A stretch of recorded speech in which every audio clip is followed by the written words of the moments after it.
Hello students, last lecture के अंदर हम लोगों ने ग्रेविटेशन चैप्टर को ख़त्म कर दिया था। ठीक है, तो अपना न्यू चैप्टर अपन स्टार्ट करेंगे। उससे पहले ग्रेविटेशन चैप्टर से रिलेटेड कुछ क्वेश्चंस हम लोग देख लेते हैं। ठीक है, देखें कुछ क्वेरीज हैं अपने पास ग्रेविटेशन से रिलेटेड। देखो ये क्वेश्चन मुझे गिवन है,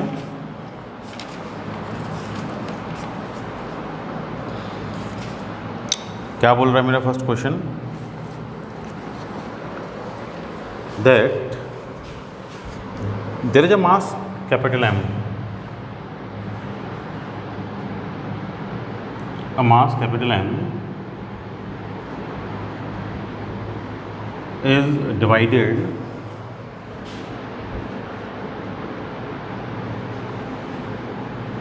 into two parts.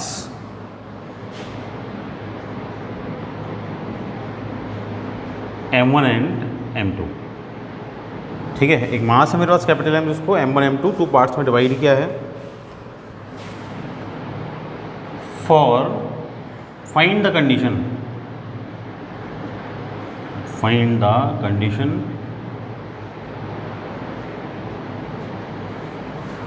For which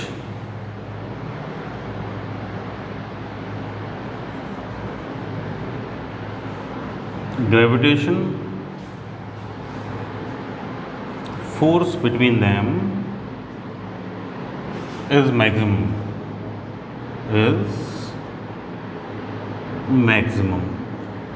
ठीक है। वैसे तो ऐसा एक क्वेश्चन अपन पहले कर चुके हैं, बिल्कुल जहाँ अपन ने स्टार्ट किया था अपना सिलेबस वहीं किया था। ठीक है, क्या बोल रहा है क्वेश्चन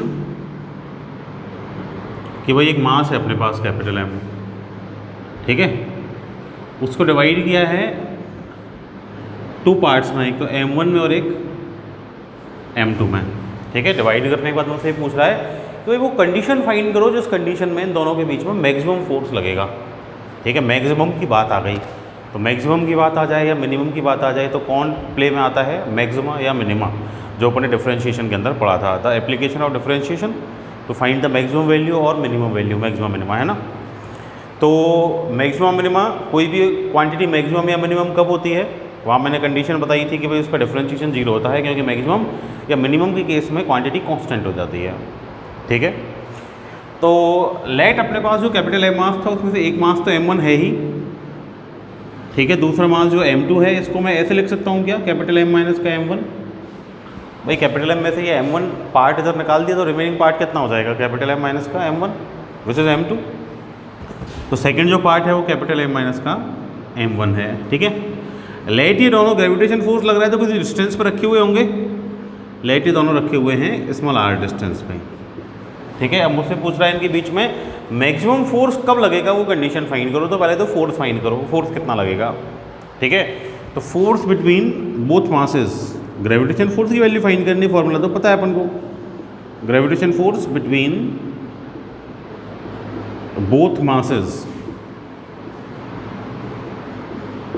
क्या हो जाएगा, F is G M1 M2 upon let r distance पर रखे हुए हैं तो क्या हो जाएगा r स्क्वायर।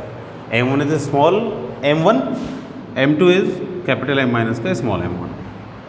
ठीक है भाई, M1 M2 upon r square हो गया। अब बोल रहा है कि भाई ये फोर्स क्या होना चाहिए, मैक्सिमम होना चाहिए।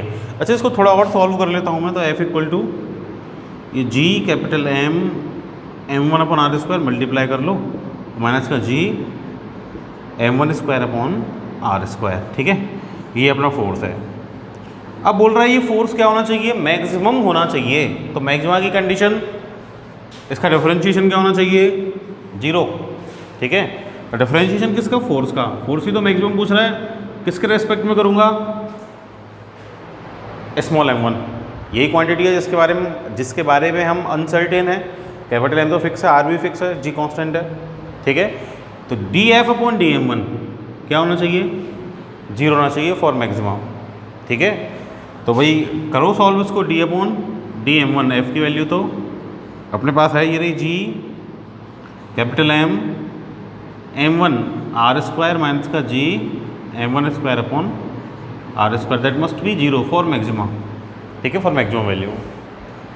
करो डिफ्रेंशिएट, देखो G M upon R square, तो इसमें से कांस्टेंट है, बचेगा m1 dm1 अपॉन dm1, ठीक है।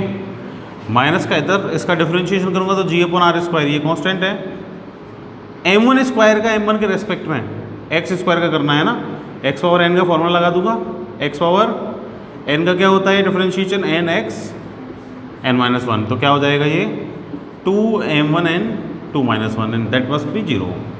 तो क्या हो जाएगा G M upon R square D M one upon D M one, तो 1 हो जाएगा। माइनस का क्या बचेगा ये इधर से 2 जी एम वन और अपॉन में क्या हो जाएगा आर स्क्वायर इक्वल टू 0, ठीक है। That means 2 G M one upon R square will be equal to G capital M upon R square, ये कैंसिल आउट हो जाएंगे। दैट मीन्स जो स्मॉल m1 है that must be equal to capital M by 2, ठीक है।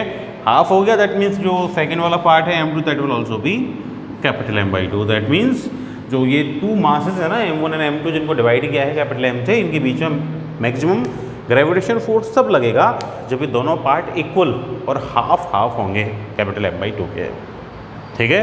तो this is the condition for maximum force जो अपन को फाइंड करनी थी। अच्छा, वैसे तो ऐसा क्वेश्चन अपन ने किया भी था, है ना, स्टार्टिंग में जब मैक्सिमम मिनिमम मैंने पढ़ाया था तो वहीं करवाया था, ठीक है। आ गई होगी बात समझ में। नेक्स्ट क्वेश्चन देखते हैं। देखो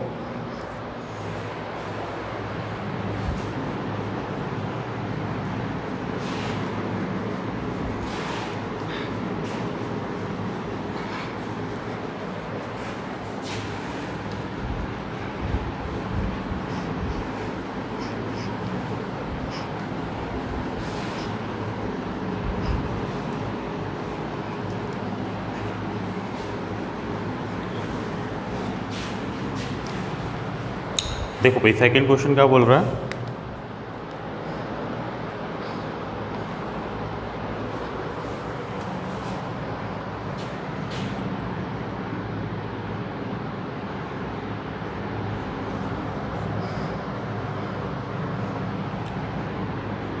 at small h height from earth surface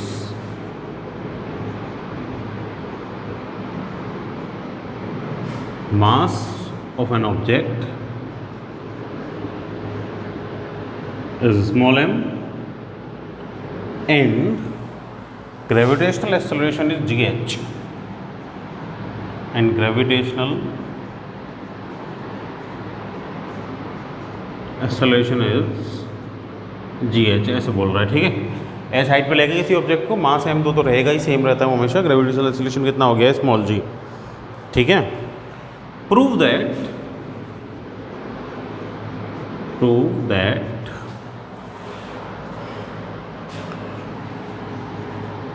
the change इन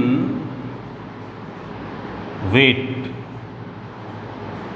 का चेंज पूछ रहा है, कितना होना चाहिए 2mgh अपॉन आर होना चाहिए। कैपिटल आर बोल रहा है, वो रेडियस ऑफ अर्थ हो जाएगी, ठीक है। जो भी डिस्टेंस है R, due to change in the value of G, gravitational acceleration, ठीक है। आर बोल रहा है, R equal to radius of earth, ठीक है। ये बोल रहा है क्वेश्चन अपना। तो समझ में आ गई बात, क्या बोल रहा है कि भाई एच ऊंचाई पे ले गए तो अपना जो ऑब्जेक्ट है उसका मास तो m वो तो सेम ही रहता है, ग्रेविटेशनल एक्सेलरेशन कितना हो गया है जी एच हो गया है, ठीक है। तो अपन को प्रूव ये करना है कि भाई जी की वैल्यू में अगर चेंज किया है तो जी की वैल्यू में चेंज आया है तो उसे वेट में कितना चेंज आया है 2mgh अपॉन आर, ये चेंज आया है, ठीक है। तो देखो अगर अपन कोई भी ऑब्जेक्ट है उसको एच हाइट पे ले जाएं तो ग्रेविटेशनल एक्सेलरेशन का फॉर्मूला एच हाइट पे अपन ने निकाला था, ठीक है। एट हाइट एच क्या होता था G H equal to G 1 minus का 2h अपॉन आर, यही होता था। जी क्या है सरफेस ऑफ अर्थ का ग्रेविटेशनल एक्सेलरेशन है, आर उसकी रेडियस है अर्थ की, ठीक है। एच वो हाइट जिस हाइट है अपन उसको ले गए, ठीक है। मुझे क्या फाइंड करना है, वेट फाइंड करना है। वेट क्या होता है, W equal to M G, ठीक है। तो m से मल्टीप्लाई कर दूँ दोनों side, this is G H equal to G minus का 2GH अपॉन आर, यही तो हो जाएगा, मल्टीप्लाई किया है, ठीक है। Multiplying with mass both side, तो क्या हो जाएगा mgh इक्वल टू mg, और माइनस का क्या हो जाएगा 2mgh अपॉन आर। मुझसे क्या पूछ रहा है, चेंज इन वेट पूछ रहा है, चेंज इन वेट ही तो पूछ रहा है, ठीक है। तो मतलब चेंज इन वेट क्या होगा, पहले mg सरफेस पे, देन mgh, इधर ले गया उसको, इक्वल टू क्या आ गया 2mgh अपॉन क्या आ गया r आ गया। यही तो प्रूव करना था, change in weight equal to 2mgh upon r होगा, यही तो होगा change in weight. mg surface पे और mgh कहाँ, जहाँ भी h हाइट पे है, g की वैल्यू रिड्यूस होगी, दैट मीन्स जो वेट की वैल्यू वो भी क्या होगी, रिड्यूस ही तो होगी। इसका मतलब h हाइट पे जाके अपना वेट क्या होगा, रिड्यूस हो जाएगा। कितना हो जाएगा, 2mgh अपॉन r हो जाएगा, ठीक है। आ गई बात समझ में। नेक्स्ट क्वेश्चन देखते हैं।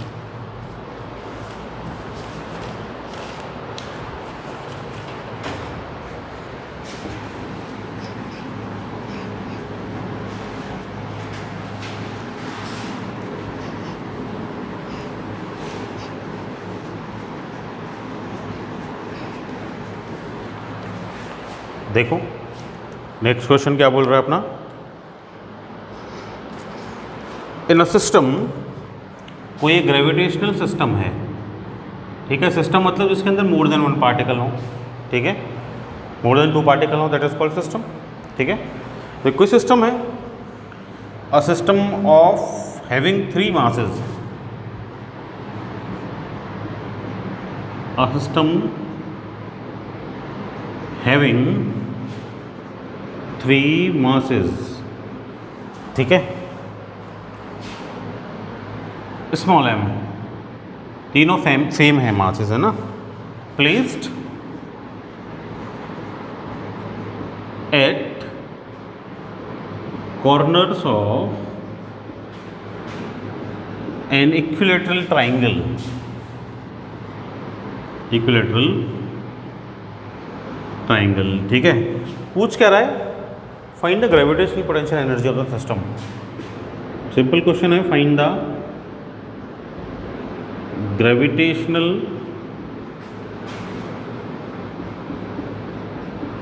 Potential energy of the system, ठीक है। मुझसे ग्रेविटेशनल पोटेंशियल एनर्जी पूछ रहा है, ठीक है। तो क्या बोल रहा है कि भाई अपने पास जो है एक ट्राइंगल है, इक्विलेटरल ट्राइंगल है, ठीक है, लेट इक्विलेटरल ट्राइंगल मेरे पास है, ठीक है। ये जो इक्विलेटरल ट्राइंगल है इसकी कुछ साइड होगी, क्वेश्चन में गिवन है क्या, corners of an equilateral triangle, side given नहीं है, लेट कर लेता हूँ, साइड कितनी है, ए है, हर एक साइड सेम ही होगी, इक्विलेटरल ट्राइंगल है, ठीक है। और इसके कॉर्नर्स पे क्या रखे हुए हैं, ये मासेस रखे हुए हैं, ठीक है, तीनों सेम है, m1 m2 m3 3 मासेस हैं, वो तीनों सेम ही है, m1 equal to m2 equal to m3 equal to m, ठीक है। क्या पूछ रहा है, ग्रेविटेशनल पोटेंशियल एनर्जी पूछ रहा है, ठीक है। ग्रेविटेशनल पोटेंशियल एनर्जी का फॉर्मूला अपन ने पढ़ा था, क्या फॉर्मूला था, g m1 m2 upon r minus का, ठीक है। तो वो अपने पास जो ग्रेविटेशनल पोटेंशियल एनर्जी अपन ने निकाली थी वो किसके लिए निकाली थी, एक के लिए, ठीक है। जब वो एक मास को अपन दूसरे मास के पास लेके जाते हैं, ठीक है। तो देखो ड्यू टू दिस मास इसकी ग्रेविटेशनल पोटेंशियल एनर्जी, भाई ग्रेविटेशनल पोटेंशियल एनर्जी आती कैसे थी, जब भी अपन एक मास को दूसरे मास की ग्रेविटेशन फील्ड के अंदर लेके जाते थे तो उसके अंदर लेके जाने के लिए अपन को क्या करना पड़ता था, वर्क करना पड़ता था, और वो जो वर्क डन होता था वो स्टोर होता था इन the form of gravitational potential energy. मतलब जब भी आप किसी मास को किसी दूसरे मास की ग्रेविटेशनल फील्ड के अंदर लेके जाएंगे तब ग्रेविटेशनल पोटेंशियल एनर्जी स्टोर होगी, ठीक है। तो क्या होगा कि भाई जब ये सिस्टम अपन ने क्रिएट किया, तो सिस्टम क्रिएट किया तो इसका मतलब अपन ने इस सिस्टम को क्रिएट करने के लिए जो m1 m2 m3 3 मासेस है ना, वो एक एक करके हम उनको यहाँ पे लेके आए हैं। जब हम उनको एक एक करके लेके आए हैं तो उनको ग्रेविटेशनल फील्ड में हम लेके आए हैं, ग्रेविटेशनल फील्ड में लाए हैं, तो उसके बाद अपन ने सिस्टम को क्रिएट किया है, तो इस सिस्टम को क्रिएट किया है, तो क्रिएट करने के लिए जब लेके आए तो वर्क किया, और वर्क किया तो वो वर्क स्टोर हुआ इन the form of potential energy. तो एक्चुअली में मुझे क्या करना है, वो वर्क डन फाइंड करना है। ठीक है, तो देखो ग्रेविटेशनल पोटेंशियल एनर्जी मतलब वर्क डन फाइंड करना है फॉर m1। सबसे पहले अगर मैं फाइंड करूं gravitational potential energy for work done, है ना, सॉरी फॉर m1 या work done to carry m1। ठीक है, m1 को लाने के लिए कितना वर्क करना पड़ा होगा। मान लो सबसे पहले जब ये सिस्टम बनाया तो सबसे पहले m1 को लेके आया मैं। ठीक है, m1 को लेके आया, m2 भी नहीं था, m3 भी नहीं था। ठीक है, तो m1 को मैं कहीं से लेके आया, लेट इन्फाइनाइट से लेके आया, m1 पे लाके रख दिया मैंने, इसको इस पॉइंट पे लाके रख दिया। तो जब इस पे पॉइंट पे मैं लेके आया तो इससे पहले यहाँ कोई मास प्रेजेंट नहीं था, तो इसको किसी की ग्रेविटेशनल फील्ड में नहीं लेके आया हूँ मैं। तो जब इसको किसी के ग्रेविटेशनल फील्ड में नहीं लेके आया मैं, तो वर्क करना पड़ा होगा क्या, कोई वर्क नहीं करना पड़ा होगा। इसका मतलब वर्क डन क्या हो गया, 0 हो गया। इसका मतलब W1 M1 के लिए M1 को कहीं इनफाइनाइट से इस पॉइंट पे लाके रखने के लिए मुझे कोई वर्क नहीं करना पड़ा होगा, तो इसका वर्क डन क्या हो गया, 0 हो गया। ठीक है, अब जब M1 को ले आया तो M1 ने अपनी ग्रेविटेशनल फील्ड बना ली, अपने अराउंड बना ली। अब जब मैं M2 को लेके आऊंगा तो M2 किसकी फील्ड में आ रहा है, M1 की फील्ड में आ रहा है अब M2। ठीक है, तो अब M2 को वर्क करना पड़ेगा, क्यों, क्योंकि अब ग्रेविटेशनल फील्ड प्रेजेंट है। ठीक है, so work done for M2 कितना हो जाएगा, कितना होगा भाई, वही माइनस का G M1 M2 upon R, इतना ही करना पड़ा होगा। M1 M2 और अपॉन डिस्टेंस कितने पे ला रहा हूँ मैं, लेट ए डिस्टेंस माना था मैंने अभी भाई, इक्विलेटरल ट्राइंगल की कॉर्नर पे जो लेके आ रहा हूँ, तो साइड्स कितनी मानी थी, A, तो G M1 M2 upon A, ये वर्क डन होगा। अब क्या हो रहा है कि भाई M1 को भी ले आया, M2 को भी ले आया, अब किसको लेके आऊँगा, इस थर्ड कॉर्नर पे M3 को लेके आऊँगा। अब M3 को M1 की फील्ड में भी ला रहा हूँ, M2 की फील्ड में भी ला रहा हूँ, तो M3 को इसके लिए भी वर्क करना पड़ेगा, M3 को इसके लिए भी वर्क करना पड़ेगा, दोनों के लिए करना पड़ेगा। M3 M1 से A डिस्टेंस पर है, M3 M2 से भी A डिस्टेंस पर है, तो इसका वर्क डन क्या हो जाएगा, वर्क डन फॉर M3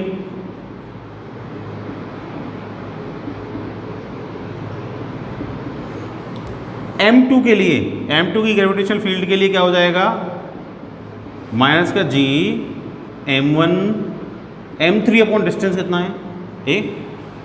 ठीक है, और M2 की ग्रेविटेशनल फील्ड के लिए माइनस का M2 M3 और अपॉन A, ये करना पड़ा होगा, ये करना पड़ा होगा।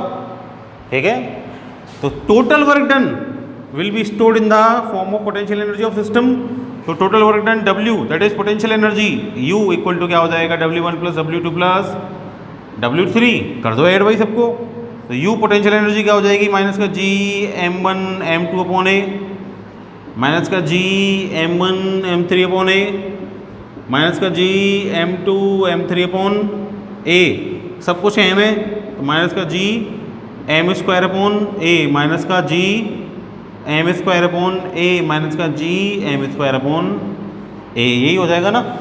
तो U इक्वल टू क्या हो जाएगा, माइनस का 3G M square upon A। This will be the total work done that will be stored in the form of potential energy of the system.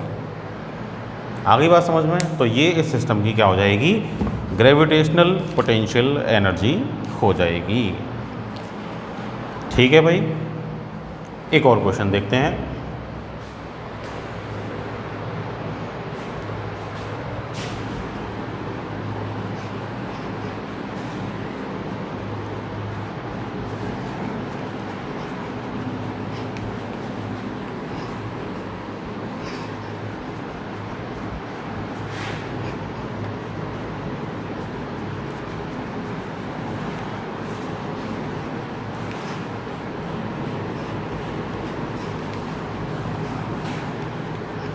देखो क्या बोला next question,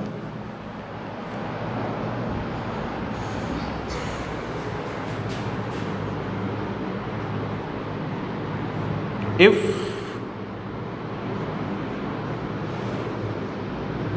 the initial velocity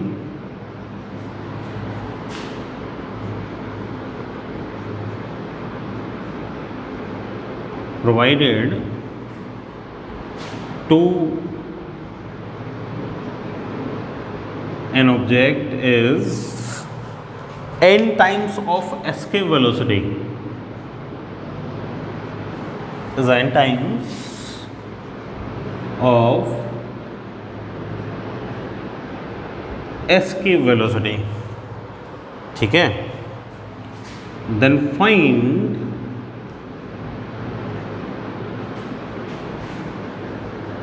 the final velocity of object,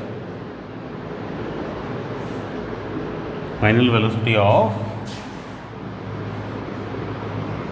object at infinity. ठीक है, infinity मतलब gravitational field से बाहर निकल गया। ठीक है, अपन ने कोई ऑब्जेक्ट, उस ऑब्जेक्ट को क्या प्रोवाइड की, कोई वेलोसिटी प्रोवाइड की है। ठीक है, कोई इनिशियल वेलोसिटी प्रोवाइड की है, कितनी प्रोवाइड की है, एस के वेलोसिटी का एन टाइम्स प्रोवाइड की है। उससे क्या हो गया है, वो फील्ड से निकल गया बाहर। तो फील्ड से बाहर निकल गया, तो बाहर निकलने के बाद उसकी फाइनल वेलोसिटी क्या होगी, इन्फिनिट पे जाने का मतलब यही होता है कि भाई फील्ड से बाहर निकल गया, ये कहना चाह रहा है क्वेश्चन अपना। ठीक है, तो उस टाइम अपन से क्या पूछ रहा है, उसकी फाइनल वेलोसिटी पूछ रहा है। ठीक है, कैसे करेंगे। अच्छा देखो, वेलोसिटी तो चेंज हो सकती है, लेकिन एक क्वांटिटी जो कभी चेंज नहीं होती, that is the total energy. Energy conservation तो हर जगह अप्लाई होता है ना, तो यहाँ भी अप्लाई होगा। तो इसको कंजर्वेशन ऑफ एनर्जी से सॉल्व कर सकते हैं अपन। करो, using conservation of energy.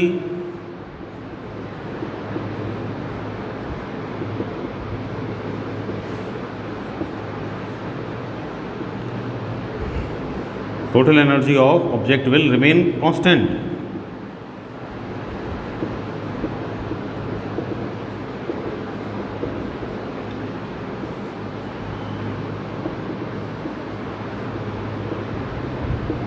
That means देखो, इनिशियल जो एनर्जी हो फाइनल एनर्जी इक्वल होनी चाहिए। इनिशियल एनर्जी एक तो kinetic half m V I square plus g m1 m2 upon r minus का। ठीक है, माइनस का जी m1 m2 अपॉन r, यही होती है पोटेंशियल एनर्जी। अर्थ पे से रिलीज किया है, मास ऑफ अर्थ आ जाएगा। ठीक है, सरफेस से किया है ना, तो ये r ही आ जाएगा। ठीक है, ये आ जाएगा। ठीक, और equal to final energy half m let final energy V F square, और पोटेंशियल एनर्जी क्या हो जाएगी इनफाइनाइट पे, ग्रेविटेशनल फील्ड से बाहर निकल गया, तो पोटेंशियल एनर्जी क्या हो जाएगी, जीरो हो जाएगी। अब क्या बोल रहा है मुझे, एक तो बी एफ तो पूछ रहा है फाइनल एनर्जी, तो और वी आई बोल रहा है कितनी है, एन टाइम्स ऑफ एस के velocity, N times of V. ठीक है, तो देखो ये एम तो कैंसिल आउट हो जाएगा दोनों साइड से, सॉल्व कर लेते हैं इसको। V I square upon 2 equal to क्या बचेगा, G M E upon R E, sorry minus का G M E upon R E, और इक्वल टू क्या हो जाएगा, वी एफ स्क्वायर बाई 2 भी एलसीएम ले लो, तो क्या हो जाएगा ये, वी आई स्क्वायर माइनस का 2 G M E upon R E, और इक्वल टू क्या हो जाएगा, ये बी एफ स्क्वायर है ना, ये हो जाएगा। मुझे वी एफ ही तो फाइंड करना है ना, बी एफ ही तो फाइंड करना है, तो B F square equal to क्या हो जाएगा, जब वी आई कितना हो गया है, N of V E, S के वेलोसिटी का एन टाइम्स, तो क्या हो जाएगा ये N square V E square, वही वी आई की वैल्यू मैंने एन वी ई पुट कर दी। ये माइनस का 2 G M E upon R E है। ठीक है, किसका फॉर्मूला है ये, याद है क्या, एस के वेलोसिटी का फॉर्मूला क्या था भाई, एस के velocity was under root 2 G R E, ये याद होगा अपन को, है ना। आया कहाँ से था ये भाई, जी की वैल्यू क्या होती है, G M E upon R E square, यही तो होती है। तो इसका मतलब वी का फॉर्मूला ये भी तो है भाई, 2 G M E upon R E under root में, नहीं है क्या भाई, वी का फॉर्मूला ये भी तो है under root 2 G M E upon R E, तो 2 G M E upon R E means क्या है, ये वी स्क्वायर है, ये किसकी वैल्यू हो गई, एस के वेलोसिटी के स्क्वायर की वैल्यू हो गई। That means V F square equal to क्या हो गया, N square V square minus का वी ई स्क्वायर, यही तो होगा। फाइनल वेलोसिटी फाइंड करनी है मुझे, B F square equal to V square, तो कॉमन ले लो, एन स्क्वायर माइनस 1, तो वी एफ इक्वल टू क्या हो जाएगा, V E under root N square minus 1, ये हो जाएगा। दैट मीन्स जो फाइनल वेलोसिटी होगी ना ऑब्जेक्ट की, that will be V E under root N square minus 1, ये होगी। ठीक है भाई, आ गई बात समझ में?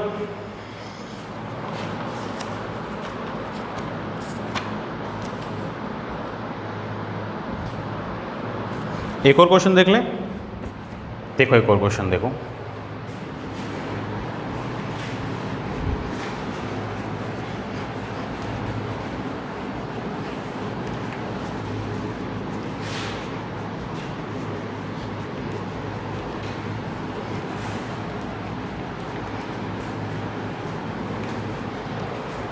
देखो नेक्स्ट क्वेश्चन क्या बोल रहा है,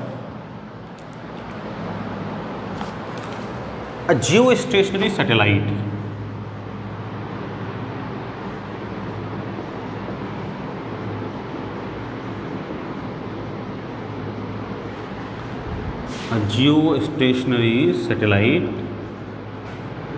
is revolving around Earth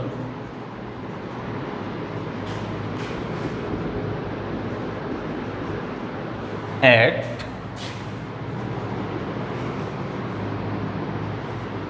height 6r, ठीक है, where r is the radius of Earth, where r is radius of Earth, ठीक है,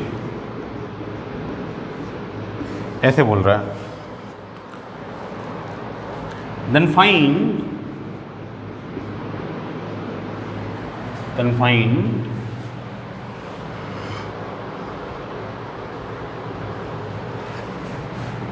the time period, find the time period of a satellite revolving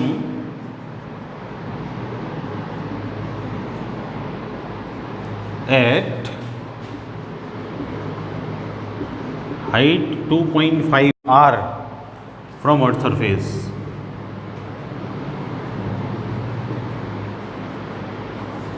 ठीक है, ये पूछ रहा है मुझसे, निकाल सकते हैं क्या? देखो फर्स्ट वाला जो जियो स्टेशनरी सैटेलाइट है ना, उसका टाइम पीरियड कितना होता है जियो स्टेशनरी सैटेलाइट का, 24 आवर पढ़ा है अपन ने। कितनी हाइट पर है, कितना डिस्टेंस है, 6 आवर, और प्लस सेंटर से लेते हैं अपन तो टोटल 7 आवर पे। सेकेंड वाला जो है उसका T2 टाइम पीरियड फाइंड करना है, उसका डिस्टेंस कितना है 2.5 और प्लस आर मीन्स 3.5 आर पे। ठीक है, क्या यूज़ कर सकते हैं, टाइम पीरियड और आर वॉज रेडियस अगर सर्कुलर पाथ है तो, और अगर सर्कुलर पाथ नहीं है तो एलिप्टिकल पाथ के लिए क्या होगा, ये सेमी मेजर एक्सिस। ठीक है, केपलर्स थर्ड लॉ याद है अपन को, क्या कहता था कि जो टी स्क्वायर है that is directly proportional to R cube. That means T is equal to क्या हो गया, sorry T is directly proportional to क्या हो गया, आर की पावर 3/2। यही तो था ना। दैट मीन्स भाई T1 upon T2 that will be equal to R1 upon R2 की पावर क्या हो जाएगा 3/2। यही तो होगा R1 R2। अच्छा T1 की वैल्यू गिवन है अपन को, T1 की वैल्यू 24 अपॉन T2 फाइंड करना है। R1 की वैल्यू कितनी है 7R, R2 की वैल्यू कितनी है 3.5R, और पावर कितनी हो जाएगी 3/2। T2 फाइंड करना है मुझे, तो क्या हो जाएगा 24 इंटू, ये तो कैंसिल आउट हो गया 2 टाइम्स, सॉरी ये 7R अपॉन 3.5R है ना, 2 टाइम्स कैंसिल आउट हो गया, तो 2 की पावर क्या हो जाएगा 3/2। तो क्या हो जाएगा ये T2 इक्वल टू 24 और अपॉन में आ जाएगा 2 की पावर 3/2, तो T2 इक्वल टू क्या आ जाएगा 24/2 की पावर 3/2 मीन्स 1 इंटू 2 की पावर 1/2, ठीक है। तो T2 क्या आ जाएगा 24/2 √2 की वैल्यू कितनी होती है 1.4, मल्टीप्लाई करके और आंसर अपन निकाल सकते हैं इधर से, ठीक है। इजीली यहाँ से मेरे पास आंसर आ जाएगा। तो that will be the time period of that satellite that is revolving at height 2.5 hour, ठीक है। तो ये डिफरेंट टॉपिक्स के क्वेश्चंस थे, बाकी क्वेश्चंस आप कर सकते हैं, क्वेरीज पूछ सकते हैं, ठीक है। तो इस चैप्टर को अपन यहाँ एंड करते हैं, मंडे को अपन न्यू चैप्टर स्टार्ट करेंगे। That's all for today, thank you.